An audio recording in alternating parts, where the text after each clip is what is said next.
అన్నమయ్య జిల్లా రాజంపేటలో దంపతులు చేతివాటం ప్రదర్శించారు. నగల దుకాణంలో దంపతులు చోరీ చేశారు. బంగారం కొనుగోలు కోసం కుమారుడితో కలిసి షాప్కు భార్యాభర్తలు వెళ్లారు.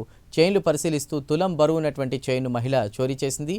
ఇక వారు వెళ్లిన తర్వాత సీసీ ఫుటేజీ ద్వారా విషయాన్ని షాప్ యజమాని తెలుసుకుని పోలీసులకు ఫిర్యాదు చేశాడు.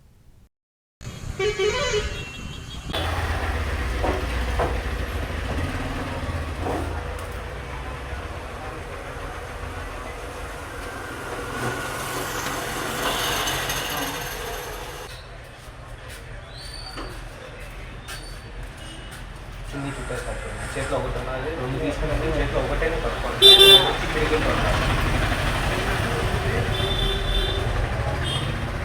ఇప్పుడు చిన్ని చుట్టేసినట్టు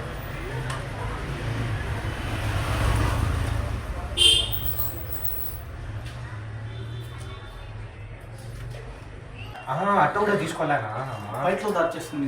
మీకు అర్థమవుతుంది చూడండి, ఇంకో విజువల్ చూపిస్తాను.